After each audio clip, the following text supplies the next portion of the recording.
ఎన్నికల ఫలితాలు ఉత్కంఠ రేపుతున్న నరాలు తెగే ఉత్కంఠతో మహారాష్ట్ర ఎన్నికల ఫలితాలు మనం చూస్తున్నాం. ఈ నేపథ్యంలో తెలుగు రాష్ట్రాల నుంచి చాలా మంది కూడా మహారాష్ట్ర ఎన్నికలకు వెళ్ళిన సందర్భంలో అక్కడ తెలుగు రాష్ట్ర ఎన్నికలు జరుగుతున్నాయి లేదా మహారాష్ట్ర ఎన్నికలు జరుగుతున్న తరహాలో కూడా తెలుగు రాష్ట్రాల్లోని మంత్రులు, ముఖ్యమంత్రులు, డిప్యూటీ ముఖ్యమంత్రులు వెళ్ళి ప్రచారం చేసే సందర్భాలు అనేకంగా ఉన్నాయి. అయితే తెలంగాణకు సంబంధించిన నాయకులు వెళ్ళారు, అటు ఆంధ్రప్రదేశ్ సంబంధించిన నాయకులు వెళ్ళారు. ఈ నేపథ్యంలో పవన్ కళ్యాణ్ నియోజకవర్గాలు ఏవైతే ప్రచారం చేశారో అక్కడ అత్యధిక మెజార్టీ కనబరుస్తూ ఆధిక్యత కొనసాగిస్తున్నారు బీజేపీకి సంబంధించినటువంటి ఎమ్మెల్యే అభ్యర్థులు. సో ప్రస్తుతం పవన్ కళ్యాణ్ ప్రచారం నిర్వహించినటువంటి షోలాపూర్, డెగ్లూరులో బీజేపీ హవా క్రియేట్ చేస్తోంది. ఈ నెల 16, 17 తేదీల్లో మహాయుత్ తరపున పవన్ కళ్యాణ్ ప్రచారం చేశారు. ఆ నియోజకవర్గాల్లో విజయ పదంలో పవన్ ప్రచారం చేసిన అభ్యర్థులు ముందుకు కొనసాగుతున్నారు. అయితే సౌత్ ఇండియాలో బీజేపీ బ్రహ్మాస్త్రంలా దొరికారు పవన్ కళ్యాణ్. సౌత్ ఇండియా వ్యాప్తంగా సనాతన ధర్మం అని కానివ్వండి, బీజేపీకి సంబంధించి అనేక విషయాల్లో కూడా ధర్మం, దేవుడు, భక్తి అంటూ కూడా మాట్లాడుకొచ్చే పదాలు ఆయన నుంచి వచ్చేటువంటి ఆ మాటలని కూడా చాలా వరకు ఓటర్లను ప్రభావితం చేస్తున్నాయి. బీజేపీకి ఒక మహాప్రసాదంలా, బ్రహ్మాస్త్రంలా పవన్ కళ్యాణ్ దొరికాడని చెప్పొచ్చు. ఎస్, డెగ్లూరు, సోలాపూర్లో బీజేపీ అభ్యర్థులు విజయ డంకా దిశగా ముందుకు వెళ్తున్నారు. అత్యధిక మెజార్టీతో ఆధిక్యత కనబరుస్తూ వస్తున్నారు. సుమారుగా 10,000, 12,000 పైచిలకు మెజార్టీతో వాళ్ళు కొనసాగుతున్నారు. పవన్ కళ్యాణ్ ఎన్నికల ప్రచారంలో ఆయన ఎక్కువగా సనాతన ధర్మం గురించి, గత కాంగ్రెస్ పార్టీ ప్రభుత్వాలు అక్కడ చేసినటువంటి ప్రచారాల గురించి, ముఖ్యంగా తెలుగు రాష్ట్రాలటువంటి తెలంగాణ కానివ్వండి, కర్ణాటకలో కానివ్వండి, సౌత్ ఇండియాలో ఈ రెండు రాష్ట్రాలని ఉద్దేశిస్తూ కాంగ్రెస్ పార్టీ ప్రభుత్వాలను ఎక్కుపెడుతూ ఆయన మాట్లాడుకొచ్చారు. సో ఇక్కడ ఆయన ప్రచారాల తీరుతలను చూసిన తర్వాత డెఫినెట్గా అక్కడ ఆ క్రౌడ్ గ్యాదరింగ్ కానివ్వండి, బీజేపీ హోర్ కానివ్వండి, డెఫినెట్గా పవన్ కళ్యాణ్ సత్తా చాటారనే రకంగా సంకేతాలు కనబడుతున్నాయి. ఈరోజు రిజల్ట్స్ ఫలితాలు చూసినా కూడా. ఎస్, మరిన్ని అప్డేట్స్ కృష్ణమోహన్ అందిస్తారు. కృష్ణమోహన్, పవన్ కళ్యాణ్ ప్రచార తీరు డెఫినెట్గా మహారాష్ట్రలో ఈరోజు ఫలితాన్ని చూపిస్తోంది. సౌత్ ఇండియాలో ఆయన ఒక బ్రహ్మాస్త్రంలో దొరికారు. మహారాష్ట్ర ఎన్నికల ప్రచారంలో కూడా చాలా జోరుగా ప్రచారం చేశారు ఆయన. డెగ్లూరు, సోలాపూర్ నియోజకవర్గాల్లో సుమారుగా ఇప్పటివరకు 4 రౌండ్లు పూర్తయ్యేసరికి 12, 13,000 మెజార్టీతో వారు ఆధిక్యత కనబరుస్తున్నారు.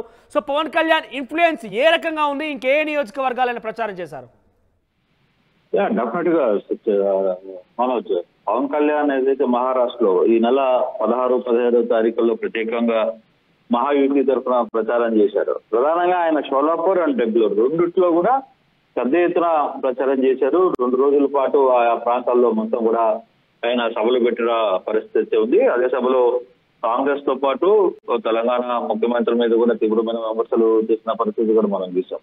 ఇదే మహారాష్ట్ర ఎన్నికల్లో మాత్రం పవన్ కళ్యాణ్ ఒక బూస్టింగ్ ఇచ్చాడు అనేది చెప్పాలి. పవన్ కళ్యాణ్ నిర్వహించిన షోలాపూర్, డెగ్లూరులో దాదాపుగా 15,000 నుంచి 20,000 మెజార్టీతో అక్కడ బీజేపీ అభ్యర్థులు దూసుకు వెళ్తున్న పరిస్థితి అయితే ఉంది. నిజంగానే పవన్ కళ్యాణ్ కి బీజేపీ ఊహించినట్టుగా పవన్ కళ్యాణ్ అనేవాడు బీజేపీకి ఒక బూస్టప్ వ్యవహారంగానే కనపడుతుంది. సౌత్ ఇండియాలో బీజేపీ డెఫినెట్ గా పవన్ కళ్యాణ్ ని వాడుకోవడం వల్ల పెద్ద ఎత్తున కూడా లబ్ధి పొందింది అనేది చాలా క్లియర్ గా లేదు. ఎందుకంటే పవన్ కళ్యాణ్ 16, 17 తేదీన వెళ్ళిన 2 రోజుల్లో కూడా ఆ 2 ప్రాంతాల్లో కావచ్చు, సుదీర్ఘమైన ఇతర తెలుగు ప్రజలు ఎక్కువగా ఉన్న ప్రాంతాల్లో కూడా ఆ ఇంపాక్ట్ పెద్ద ఎత్తున పడింది అనేది పవన్ కళ్యాణ్ తరఫున పెద్ద ఎత్తున చెప్తున్న పరిస్థితి. సో ఆ వ్యవహారంలోనే కొంత తేడా తెలుగు ప్రజలు కంప్లీట్ గా పవన్ కళ్యాణ్ పోయిన తర్వాతనే కొంత బీజేపీ వైపు మొగ్గు చూపారు అనేది చాలా క్లియర్ గా అర్థమవుతోంది. సో ఈ యాంగిల్లో చూసుకుంటే పవన్ కళ్యాణ్ రాబోయే రోజుల్లో బీజేపీకి ఒక బ్రహ్మాస్త్రంగానే మారే పరిస్థితి అయితే ఉంది.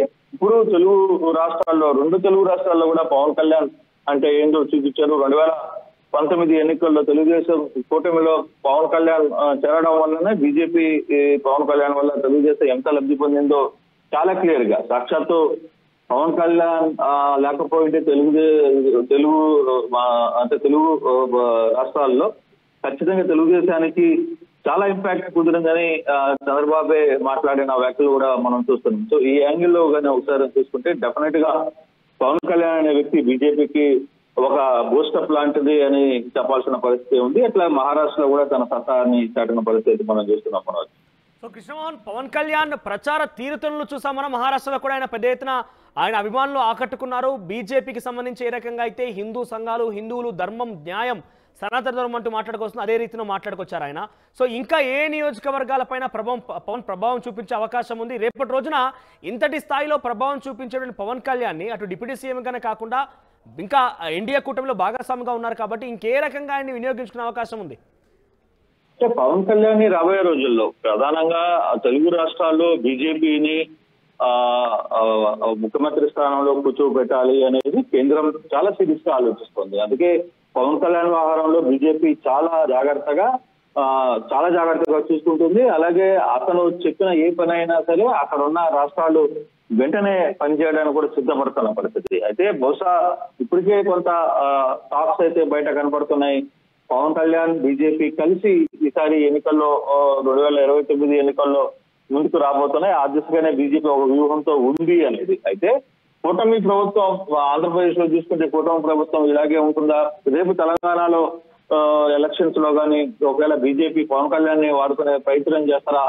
ఇవన్నీ కూడా చూడాలి. ఇటువంటి పరిస్థితుల్లో బీజేపీ మాత్రం పవన్ కళ్యాణ్ విషయంలో అంటే పవన్ కళ్యాణ్ అనే వ్యక్తిని ముందు పెట్టి ఇతర రాష్ట్రాల్లో సౌత్ ఇండియా రాష్ట్రాల్లో కొంత పవన్ కళ్యాణ్ ని ఫెయిల్ చేయడానికి బీజేపీ పెద్ద ఎత్తున వాడుతోంది. పవన్ కళ్యాణ్ అనే వ్యక్తిని ఒక ట్రంప్ కార్డు గా వాడుకుంటున్న పరిస్థితి కూడా మనం చూస్తున్నాం. బహుశా జరగబోయే ఎన్నికల్లో రాబోయే కాలంలో కూడా పవన్ కళ్యాణ్ ని ఒక కీలకమైన రోల్ గా ఒక కీలకమైన నేతగా బీజేపీ భావిస్తుంది. కాబట్టి ఆ దిశగానే కొద్దిగా ముందు పవన్ కళ్యాణ్ ని ముందుకు తెర మీదకి తిప్పే ప్రయత్నం అయితే డెఫినెట్ గా చేయబోతుంది అన్నది మనకు అర్థమవుతుంది.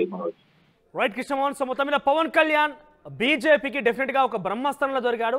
ఆయన డెఫినెట్ గా బీజేపీ పార్టీకి సంబంధించినటువంటి ఒక రేపటి రోజున జనసేన బీజేపీ నిజంగానే కృష్ణమోహన్ చెప్పినట్టుగా అది కనుక కన్ఫర్మ్ గా జరిగితే డెఫినెట్ గా పవన్ కళ్యాణ్ అనే వ్యక్తిని ఒక శక్తిగా మార్చుకొని బీజేపీ అన్ని రకాలుగా తెలుగు రాష్ట్రాలతో పాటుగా సౌత్ ఇండియా వ్యాప్తంగా ఆయన సేవలు వినియోగించుకునే అవకాశం కనబడుతోంది.